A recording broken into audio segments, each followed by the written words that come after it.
എനിക്ക് ഇത്ര ലുക്ക് ഉണ്ടായിരുന്നു. ഇതൊക്കെ എന്നതാ? ഇതോ എന്താ?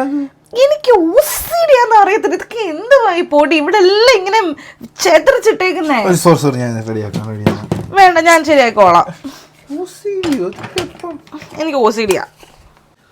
ഇച്ചായ, തുണിയൊക്കെ എന്നാ ഇച്ചിങ്ങനെ കിടക്കുന്നത്? മടക്കി വെക്കാൻ മേലായിരുന്നോ? എനിക്ക് OCD-യാന്നേ. അതെ, മടക്കി വെക്ക.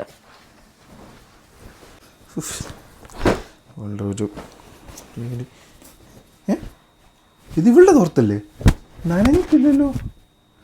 മാളു, നിന്റെ തോർത്ത് ഇത് നനഞ്ഞിട്ട് പോലും ഇല്ലല്ലോ. നീ കുളിച്ചിട്ടില്ലേ? അത് ഞാൻ കുളിച്ചിട്ടില്ല. 3 ദിവസമായി കുളിച്ചിട്ട്. അതങ്ങനെ നനയും പിന്നെ? 3 ദിവസമായോ? ഇതാണോ നീ OCD ആന്ന് പറഞ്ഞ് നടന്നത്? നിനക്ക് ഈ OCD എന്താണെന്നറിയാവോ? ചുമ്മാ അത് ഞാനൊരു നല്ലൊരു വാക്കായിട്ട് പറഞ്ഞു. എൻ്റെ ഇച്ഛ ഇൻസ്റ്റഗ്രാമിലൊക്കെ ഇപ്പോൾ ഞാൻ കാണുന്നതല്ലേ, OCD പുറത്ത് താമസിക്കുന്ന എല്ലാവർക്കും ഇങ്ങനെ ഒരു ടേം പറഞ്ഞ ഭയങ്കര ഗമയച്ചാ. അതൊക്കെ പറയണം. ഞാൻ തട്ടി വിട്ടതാ. ഫേക്ക് തരം കാണിച്ച് നടക്കുക.